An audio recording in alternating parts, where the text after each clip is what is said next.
Y'all gave me some really great ideas last week for how to get meals on the table really quickly when there's sports involved. Practices definitely are difficult to manage because it's right at dinner time. So I'm still trying to figure out when and how we're supposed to get meals on the table. But this week I'm going to show you what I picked up because it's the first haul of July. So a new budget, and I have a lot of things to restock, and then I'm going to show you all the recipes that I made for the week. So let's go. It's Sunday morning, so I made some scrambled eggs, fruit, toast, and some Greek yogurt with milled flax, chia, hemp seeds, and fruit and honey as well. So just a nice big breakfast on a Sunday morning. For lunch today, I just made a super easy chicken salad using canned chicken, just mayo, onion powder, and some pepper. Topped it with some sliced cucumbers and onions, serving it with some, random produce we have, just bell peppers, grapes, and then some chips, and it's a pretty delicious looking lunch today. Our first stop this month is at Costco, and we're picking up lots of bread, some convenience foods, canned items, and lots of staples to start out the summer. So tonight I have some tofu and some random veggies like these sugar snap peas. I've got bell peppers and onions. So I'm gonna go ahead and start by pressing my tofu, and then we're gonna make a stir fry. Right now I'm just taking off the fibrous part of the snap pea. Well, I'm trying to. It never seems to work exactly like I want it to. Whenever I prep tofu, I'm not that worried about it being super dry, but I also don't care if it's like super crispy, so I'm just gonna press it a little bit, then I'll slice it. A lot of people, I think, like to press it for 30 minutes, but I don't usually have 30 minutes, and it would be better if I marinated it. I think it would be more flavorful, but it's okay. It's still just fine. Oh, let's see. I'm just going to slice this because I'm going to throw it in the pan, and I just want it to be a little bit crispy. I'm not sure if I want to do it this way. For egg roll in a bowl, I usually do it nice and crispy, but maybe I'll just do it a little different this time. Kind of like big chunks. I don't know. Let's just wing it. Okay, so everything is ready. I'm just gonna go ahead and start frying up the tofu. I don't know how this is gonna turn out. Let's just see how it goes. Actually cooking some spaghetti for this instead of rice. I use that in place of like udon noodles when I don't have udon or any other noodle. So I'm just gonna cook some spaghetti, and again, I'm boiling the water with the lid on so it comes to a boil faster. So I'm just gonna add some neutral oil to my pan. There we go. Then I'll add in my tofu. And while that tofu is going, I'm just going to make a quick stir fry sauce. So I'm just gonna start by adding maybe 1/4 cup of oyster sauce. 1/4 cup of oyster sauce. A little bit over a tablespoon or so of soy sauce. I'm using liquid aminos. It tastes the same to me. A little bit of sesame oil and some minced garlic from my freezer. There we go. And then I'll mix this up and set this aside for later. And this honestly takes a pretty long time, maybe like 8 minutes. I don't know if I've ever timed it really, but I like it to be kind of crispy on the one side. And since I don't, press my tofu, it just takes a little bit longer. And if it's not releasing from the bottom of the pan, it's just not ready yet to be released. So just gotta be patient. And it turns out I do have udon noodles that I had in the pantry. So I think I'll use these instead, so that way they get used up for the purpose that they're designed for. And it's starting to get browned, and I've just tossed it around a little bit. So I just kind of want it to be a little bit crispy on both sides. It's okay if it's soft in the middle. And then I'm just going to set this aside as soon as it's done doing that. And I'm actually going to go ahead and heat up this sauce a bit for about 2 minutes, maybe 1 minute. I'm just going to cook it for a minute just so that garlic can get cooked, and then I'll set it aside. By the way, I'm not a professional, obviously. Just going to add a little bit more oil. Get that heated. Add in my frozen broccoli carefully. Get this cooked. I'm making stir fry. So I'm just going to let this cook for a couple minutes before I add in the other veggies. Because it is frozen, it's going to release some liquid. Okay, now I'm going to add in some onion, celery, and bell peppers. I do feel like I need to invest in a wok if I'm going to be doing stir fry. Because either that or I need to just remove the veggies and then let them cook so they don't overcrowd. Because otherwise we just get kind of like steamed veggies and not fried veggies, which still tastes fine, but it's just not quite the same, And I am going to set aside some of this broccoli. just in case my kids don't love the sauce mixture. That way they have some regular broccoli to eat. Now I'm going to throw in my udon noodles and cook those for a couple of minutes as well. There we go. So now I'm just going to add back in my tofu and my sauce. I'm going to add in about a tablespoon of hoisin also. I'll get that all stirred together, warmed back up, and then I'll serve it on up. Just doing the sugar snap peas on the side with some sesame oil, a little bit of soy sauce, some garlic, and red pepper flakes. And that's it for these. This only takes like 2 minutes. And there we go, that's dinner. I also put some little pieces of naan on the side for the kids, and that's it. Oh, Barney, but did you steal my blanket? That's okay. You're a good boy. Okay, thank you. Today for breakfast, we're gonna have some croissants, of course, and some fruit. I still have some nectarines from last week, so I'll cut this up, get this on the plate. We're just gonna have a super easy, fast breakfast, and then we'll have a big lunch. And here is everything we are getting at Aldi this week. Just some treats and a couple of staples and fresh produce. So with all the extra add-ons that the kids chose, we ended up spending, $42.52. That was a lot of extras.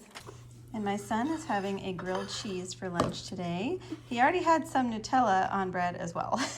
So just kind of a fun little lunch. So we are going to try to make our own barbecue sauce. I'm not sure if I'm gonna use ketchup or tomato paste yet. So we're just gonna start adding everything to this pot and we're just gonna simmer it for 20 minutes. So we'll add 6 ounces of tomato paste, 1/4 cup of ketchup, 1/2 cup of honey. I know it's a lot of honey. Yum, yum, yum. 1/4 cup of vinegar. You can use any vinegar that you like for this. 1/4 cup of molasses. A couple dashes of Worcestershire sauce. 1/4 teaspoon of smoked paprika. 1/4 teaspoon salt. Actually, 1/2 teaspoon salt. I don't know what I said before. 1/2 teaspoon black pepper. 1/4 teaspoon paprika. 1/4 teaspoon chili powder. 1/4 teaspoon onion powder. And a dash of cayenne. So now we're just going to mix this up and let it come to a simmer on low and then let it simmer for about 20 minutes or so. So we're just gonna mix this on up and get it cooking. Mix it up. And while that's cooking, I'm gonna go ahead and shred up my cabbage and some carrots and make some coleslaw. I personally like to take off the outside 2 layers here just because I don't really feel like I can get it clean enough, but that's just me. I'm just gonna cut this in half. And you can eat the core, but it's just a little bit too fibrous for the coleslaw for me. And then I'm just gonna finely shred, just kind of slice it thinly like this. Super easy. And of course I'm gonna wash it, so I'll put it in my salad spinner. Give that a wash too before we put the dressing on. And I like to keep my cabbage and lettuce in this dish, or not a dish, it's a salad spinner, because this is the perfect way to keep it crisp in the refrigerator without it getting soggy. So I love it. It's been about 20 minutes and I need to add in some water to thin out that tomato paste. So we're just gonna add in about 1/3 cup of water. Get that mixing and then I'll bring it back to a simmer. I also added a little bit of brown sugar too, just since it needed a bit of sweetness. It's definitely delicious, but honestly, I wouldn't do the cayenne next time. It's a little bit too spicy for my kids. And I just did a little dash, but it's too much, too spicy. So I'm just gonna use this for my husband and I, and then I have little packets of barbecue sauce in the fridge for the kids. So I diluted the barbecue sauce with a little bit more ketchup, then added some of the frozen pulled pork here, or actually it's been thawed in the refrigerator. And then I just heated it up and I'm going to get the coleslaw mixed up really quick. And since the pulled pork can hurt my stomach quite a bit, I'm gonna go ahead and try these meatballs on the stovetop, just like sort of simmered in that barbecue sauce. And we're gonna see how it goes. So I've just added some mayo, vinegar, salt, sugar, and pepper here to this bowl. So I'm gonna give this a mix and then I'm gonna add in my shredded cabbage and a little bit of shredded carrots as well. Super easy dressing. I never measure it, I just eyeball it and then just add more or less of whatever it is when I go to taste it. And that's the coleslaw there. And I mainly just made a small portion because it's just my husband that eats most of it, and I'll just eat a little bit. And my kids don't really like it that much yet. So they're just gonna have some shredded carrots and maybe some celery on the side. And believe it or not, I ran out of regular glass plates because we ate so many different things this morning and for lunch.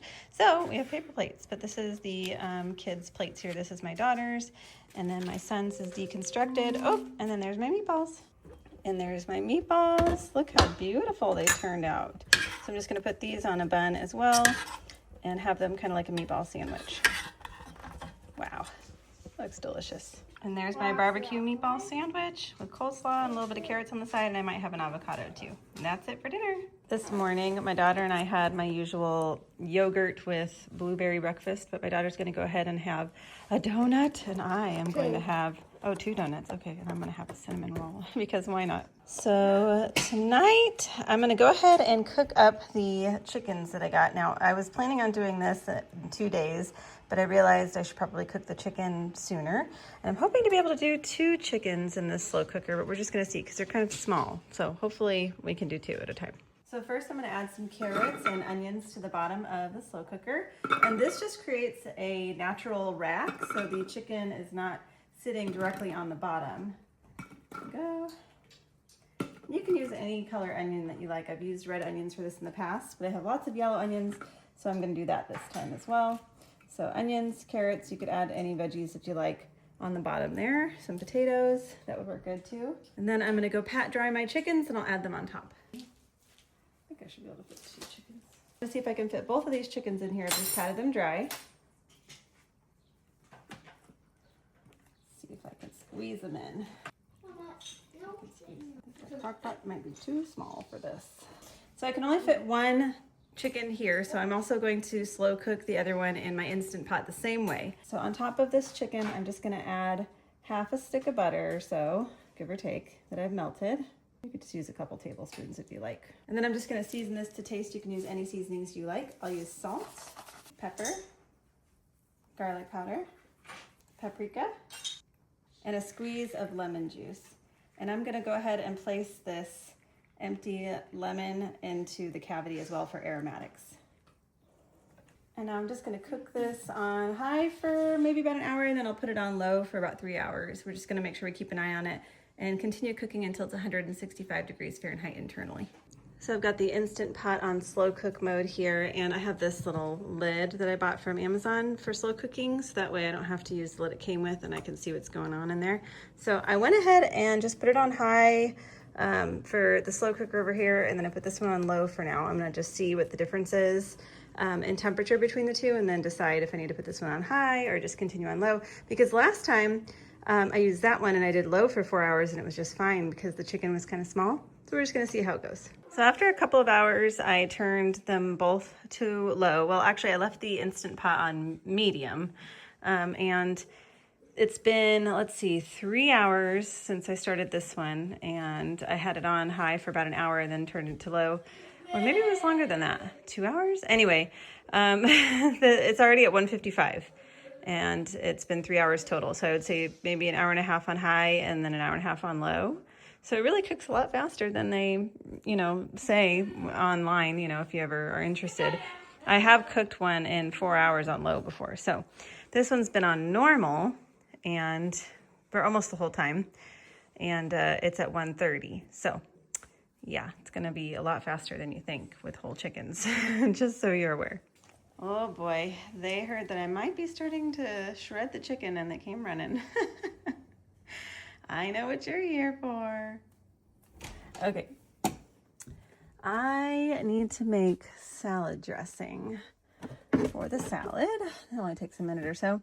And what's funny is these were a 2-pack and they were the same price, 25 cents an ounce, as the giant container of organic olive oil. And the reason why I got this with the 2 separate containers is because once I open it, I don't use it super fast, and it does go rancid if you don't use it within about 6 months or so usually. I think 6 months. I'm not 100% positive, but I do know that it does go rancid if you don't use it fast enough. And this is good until 2028. So anyway, I am going to be trying this for the first time. So let's get some oil. And for me, it's got to be a decent olive oil. So first I'm just going to add some olive oil, but you can really use any oil that you like. And next I'm gonna add half as much balsamic vinegar as olive oil. There we go. About a tablespoon or so of Dijon, maybe less, maybe like a teaspoon. I don't know, I don't measure. Just squeeze it in there. You can always add more of other ingredients to balance it out. A little bit of honey for sweetness, maybe about a teaspoon. Some salt and a little black pepper. Now I'll just put the lid on and give it a shake. And that's it. Super easy balsamic vinaigrette. I'm just gonna taste it and see what it needs. And after that, it's ready. I literally don't have to do anything else. But you can add garlic to it if you want. It just doesn't last as long if you add garlic. And now we're ready for salads. I hope you love this one too. Okay, so it has been roughly 4 hours or so, and it looks beautiful. I'm just gonna temp it really quick. Oh yeah, see that extra hour on low, still very, very cooked. Okay, it's so easy to overcook it when it's, you know, in the slow cooker. So this is not something I would slow cook all day long, you know, because luckily when it's in this, it's still pretty tender, but look at all those juices. Oh my gosh. And I really hate prepping raw chicken. It's one of my least favorite things, but I definitely like the outcome. Look how beautiful.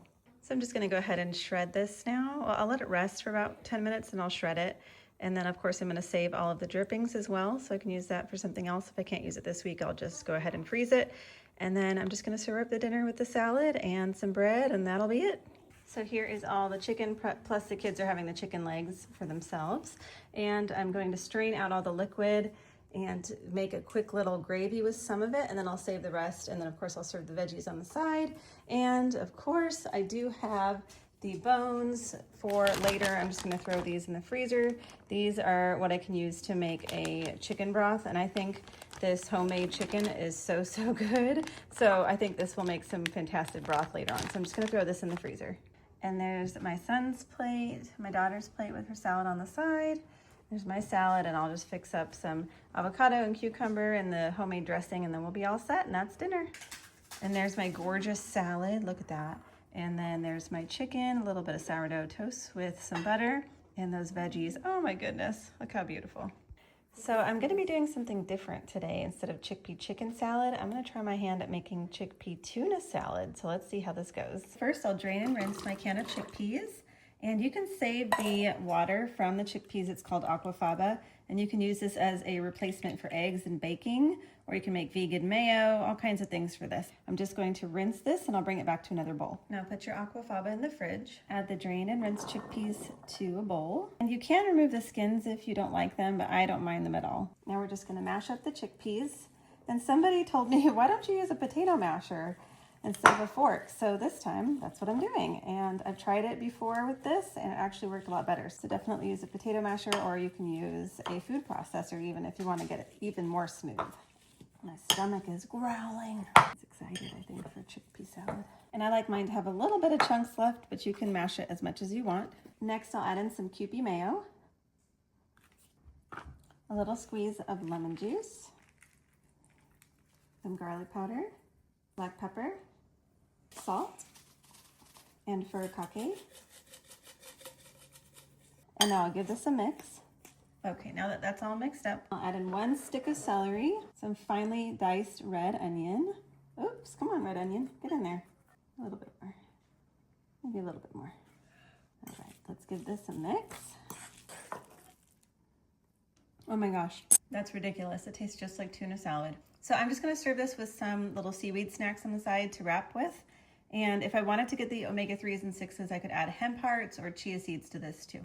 Okay, it's all done. I'm just gonna wrap it in my little seaweed snacks and add some sriracha. Oh my gosh, I can't wait to eat. Oh my gosh, look at how beautiful. Oh my gosh, I can't wait to eat this. I can't believe I've never tried this one before. Okay, this is a game changer. I hope you try this one too. Enjoy. Oh goodness, all that work I did yesterday is gonna pay off because we are just gonna be able to reheat some chicken and make some chicken wraps for dinner. So I just added some spinach, some shredded cheese, chicken that I cooked on a griddle, some ranch dressing, and then I cut it up and I'm gonna serve it with some grapes on the side. Look how delicious. I just love this meal. It's so easy to make. It's Friday night and we're having pizza as usual, but we're using our little mini naan, and I made some homemade pizza sauce, shredded some mozzarella, added some Parmesan, and there you go, super easy. I'll make sure that I share the recipe for the pizza sauce too. It only uses a few ingredients, so let's eat. And for the adults, I added just random things from the crisper drawer, just some red onions, some bell peppers, a little salt and pepper, and Parmesan on top, and there you go. It's gonna be delicious. I love to clear the crisper drawer when I make things like this. Look at how gorgeous. I love my little toaster oven. It's so old, but it works so good. Oh my gosh, beautiful. And I didn't have to heat up the whole house. Fantastic. I hope you enjoyed that video and at least got a little inspiration for something new to try in your home. And thank you again for all of those suggestions for super easy meals. If you think of anything else, please be sure to leave it down below in the comments because I'm always looking for more ideas. And if you enjoyed this video, be sure to give me a thumbs up. It really helps my channel. Subscribe to see more, put that little bell on for notifications so you know anytime I post a new video. And I'm doing shorts, so let me know what you think about that. If you like seeing the recipes in short form as well, I have quite a few already posted, so go check those out too if you can. And YouTube thinks that you'd like to watch another video, so if you have time today, go ahead and click on that wherever it is. Enjoy it, and I'll see you on the next one. Bye.